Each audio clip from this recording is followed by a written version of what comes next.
அனைவருக்கும் வணக்கம். நாம் அனைவருக்கும் முருகன் தமிழ் கடவுள். முருகன்னா அழகுன்னு பேர் அப்படின்னு சொல்லிட்டு நம்ம எல்லாருக்கும் தெரியும். ஆனால் அவர் எப்படி அவதரித்தாருங்கிறதும் ஓரளவு நமக்கு எல்லாருக்கும் தெரியும். ஆனாலும் குழந்தைங்களுக்கெல்லாம் இந்த கதையில் தெரியணுங்கிறக்காண்டி இது ஒரு சின்ன கதை. அவர் எப்படி அவதரித்தார் அப்படிங்கிறத பற்றி சொல்ல போகிறோம், தெரிஞ்சுக்கலான்ட்டு. அதாவது ஒரு சமயம் கைலாசத்திற்கு சிவபெருமானை பார்க்குறக்காண்டி தேவர்கள்லாம் போயிருக்காங்க. தேவர்கள்லாம் போய் ஓம் நமச்சிவாயா ஓம் நமச்சிவாயான்னு சொல்லிட்டு அந்த மந்திரத்தை சொல்லி சிவனை போய் பார்க்குறாங்க. சொல்லிட்டு சொல்கிறாங்க, அசுரர்கள் தொல்லை எங்களால் தாங்க முடியலை சிவபெருமானே, எங்களுக்கு என்ன பண்ணனே ஒன்றும் புரியலை, அதிலிருந்து நீங்கள் தான் எங்களை காப்பாற்றணும் அப்படின்னு சொல்லி கேட்குறாங்க. உடனே அவங்க என்ன பண்ணுறாரு, சிவன் என்ன செய்கிறாரு, அவரோட முகத்தில் 6 முகங்களை உருவாக்குறார். 6 முகங்கள்ல இருந்தும் அவரோட நெற்றி அதில் இருந்து 6 தீப்பொறிகள் வெளியில் வருது. 6 தீப்பொறிகள் வந்தவுடனே, தீப்பொறியாக மாறினவுடனே இவங்க என்ன பண்ணுறாங்க, வாயு தேவா அக்னி தேவா இந்த 6 தீப்பொறிகளையும் நீங்கள் எடுத்துகிட்டு போங்க, எடுத்துகிட்டு போய் கங்கையில் போட்டுறணும் அப்படின்னு சொல்லி சொல்கிறாங்க. அப்போ அச்சோ இறைவா, இந்த வெப்பம் எங்களால் தாங்க முடியலையே அப்படின்னு சொல்லி சொல்கிறாங்க. இல்லை, இந்த வெப்பம் உங்களுக்கு பெருசாக ஒன்றும் இது பண்ணாது, நீங்கள் அது தணிஞ்சிரும், நீங்கள் எடுத்துகிட்டு போங்க அப்படின்னு சொன்னோன்னே அந்த வாயு தேவா முதல்ல அந்த தீப்பொறிகளை எடுத்துகிட்டு போயிட்டுருக்கார். போகும்போது அவரால் அந்த இது கொஞ்சம் தூரம் போனோடனேயே ஒரு மாதிரி அனல் அடிக்கிற மாதிரி இருக்குது. திருப்பி அக்னி தேவா நீங்கள் கொஞ்சம் வாங்கிக்கங்களேன், எனக்கு ரொம்ப வெப்பம் தாங்கலைன்னு சொன்னோன்னே அதை அக்னி தேவன் வாங்கிக்கிறார். வாங்கிட்டு போகிறாங்க. போய் அதை கங்கையில் கொண்டு போய் போட்டுறாங்க.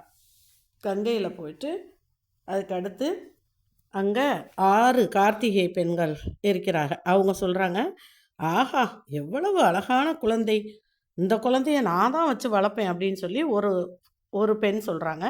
சொன்ன உடனே இன்னொரு பெண், ஓஹோ எனக்கு தான் இந்த குழந்தை அப்படின்னு சொல்லிட்டு இப்படி 6 பேரும் இது பண்ண உடனே இதையெல்லாம் முருகர் கவனிச்சிட்டு இருந்துட்டு முருகர் அவரை உடனே ஆஹா இப்படியா எல்லாரும் என்னை வளர்க்க ஆசைப்படுறாங்களா அப்படின்னு சொல்லிட்டு 6 பேருக்கும் 6 தாமரை இலையில் 6 முருகனாக அவதரிக்கிறார்.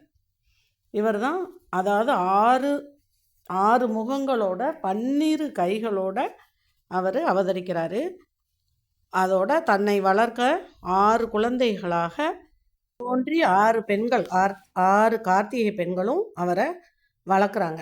அப்புறம் கொஞ்ச நாள் சென்ற உடனே இவர் சொல்கிறாரு, தேவி நம் மகனை அழைத்து வா அப்படின்னு சொல்லி, இனிமேல் முருகன் நம்முடன் இருப்பான், அவன் தான் இந்த அசுரர்களையெல்லாம் ஒழிக்க பிறந்தவன், அதனால் அவங்க எல்லாருக்கும் நம்ம தேவர்களை காப்பாற்றுறதுக்கு அவனை நம்ம அனுப்பணும், போய் கூட்டிகிட்டு வா அப்படின்னு சொல்லிடுறார். சொன்ன உடனே நம்ம தேவி வர்றாங்க.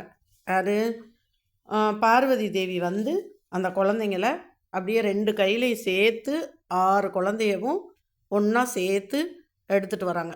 எடுத்துகிட்டு கொடுத்துறாங்க. அப்போ அங்கேருந்து இவங்க தேவர்கள்லாம் வராங்க. என்ன சாமி நீங்கள் சொன்னீங்களே எங்களை காப்பாற்ற ஒரு குழந்தை பிறக்கும் அப்படின்னு சொல்லி சொன்னீங்களே, யாரும் இன்னும் வரலையேன்னொன்னே, இவன் தான் முருகன் வந்தால் உங்களை காப்பாற்ற பிறந்திருக்கான், அசுரர்களை அழித்து உங்களுக்கு எல்லாத்தையும் காப்பாற்றுறத தெய்வம் அப்படின்னு சொல்லி அறிவிச்சிறார். அப்படி தோன்றினவர் தான் முருகர். அதனால் முருகரை மனதார மந்திரங்களை சொல்லி ஓம் சரவணபவ ஓம் சரவணபவன்னு ஒரு 6 முறை இந்த மந்திரத்தை சொல்லி வழிபட்டு, அதே மாதிரி 6 தாமரை இலையில் 6 முகம் தோன்றுனதுனால நம்ம இலை வெத்தலையோ வாழை இலையோ இதெல்லாம் எடுத்து 6 விளக்கு ஏற்றி, செவ்வாய்க்கிழமை 6 விளக்கு ஏற்றி நெய் ஊற்றி எண்ணெய் ஊற்றியோ ஏதோ ஒன்று, நெய் ரொம்ப விசேஷம், அது ஏற்றி நம்ம ஏதாவது நம்ம வேண்டணுன்னா நிச்சயமாக நமக்கு எல்லாமே கிடைக்கும்.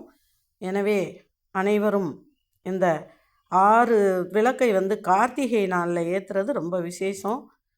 அந்த மாதிரி கார்த்திகை நாளில் 6 விளக்கு ஏற்றி பூஜை அறையில் வச்சு நம்ம வேண்டுதலை வழிபட்டோன்னா நிச்சயமாக நமக்கு எல்லாமே கிடைக்கும்.